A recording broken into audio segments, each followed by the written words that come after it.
Last section, reincarnation and other views.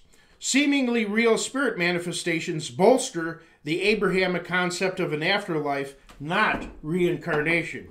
Reincarnation involves spirits, after exiting the deceased, circuitously inhabiting various bodies, irrespective of being male, female, or animal. This system demotes bodies into mere temporary vehicles instead of integral components complementing the complete individual. After researching the clothing style of this first spirit who appeared to me, I discovered that this dress was only concurrent with ancient time periods such as the Grecian empires.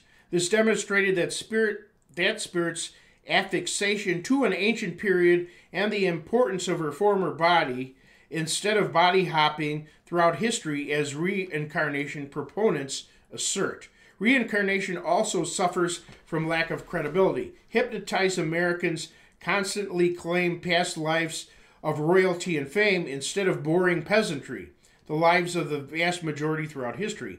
In India, children seemingly recalled numerous specific details of lives of those who passed on. However, most Indian people had virtually identical houses, accessories, accommodations, expressions, lifestyles, and ways of thinking, rendering declarations about a past life quite insignificant.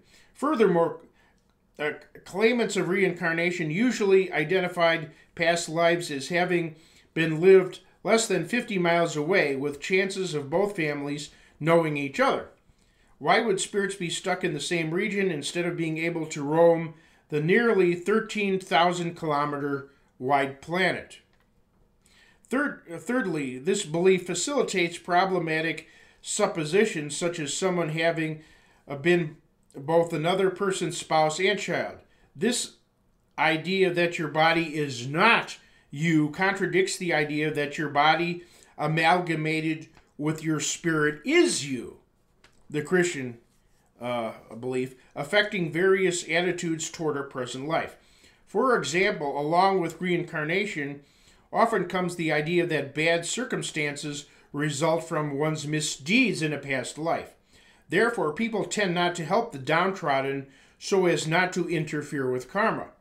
This contrasts with Christ's message that the downtrodden may be especially blessed, yet we're also obligated to help them.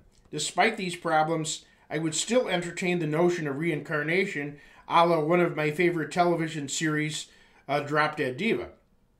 As in the show, I would expect many adults to have died, their spirit transferred into another adult who just died. Then we would have heavy testimony by those people, their friends, and families that those people's memories, personalities, and abilities were altogether removed and completely replaced by entirely new personalities, memories, and talents. Then we would have documentation. You never have that.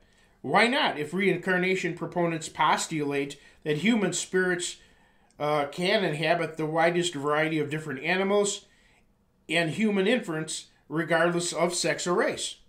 Notably, spirits' supposed avoidance of transferring into adult humans protects the reincarnation idea from being proven false. However, this construct smacks of the fallacy of unfalsifiability, a popular tactic to conceal facts.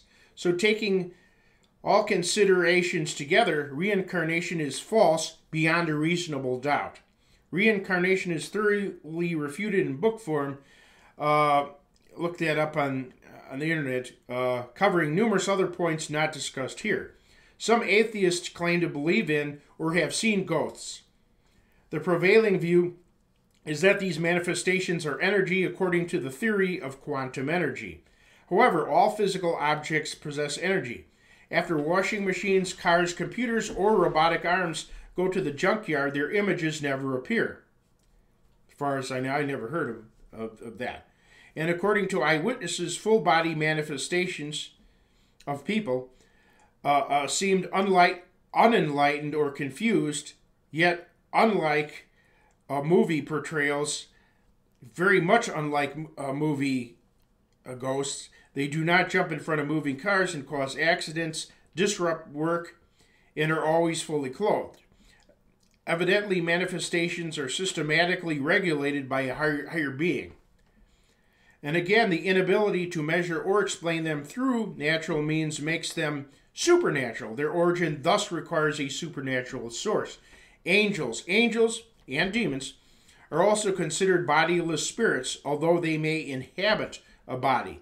Though belief in angels is integral to several religions, including mine, modern angelic manifestations are unsubstantiated. So-called angels basically fall into two camps: people who unexpectedly appear in a crisis and quickly leave, and those who are obviously supernatural, akin to ghosts.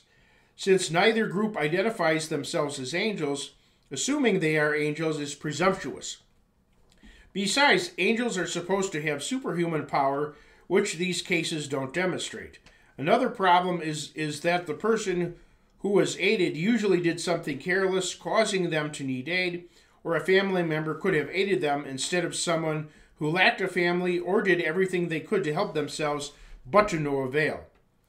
Angels, by definition, are messengers, so if no message was communicated, they were not angels. The conspicuous absence of angel manifestations in modern times may be due to people's tendency to worship angels. Maybe to prevent that, angels are scarce. Concerning guardian angels, where are they when millions of people are starving to death, catching terrible diseases, enduring lives of slavery, getting limbs blown off by bombs, being sold into prostitution, and are so depressed that they're suicidal? Believing that on extremely rare occasions departed people, ghosts, contact living people is one thing, but believing that everybody not only has a regular contact with superhuman spirits, these spirits are intimately involved with everyone's life, guardian angels, is another. Let's cut the idyllic thinking, which becomes an excuse not to help people, and take responsibility to help our kinsfolk as best we can. Conclusion: traditional worldviews never focused on ghosts of departed people. This is because they are overwhelmingly overshadowed by the magnificence of the great Holy Ghost. Manifest spirits simply point to God. Though believers walk by faith, not by sight, a little sight can sure help. This dissertation should inspire faith in the supernatural and, moreover, in the Father of spirits. Hebrews 12:9, as Hebrews 12:9 says, God Himself. Take care.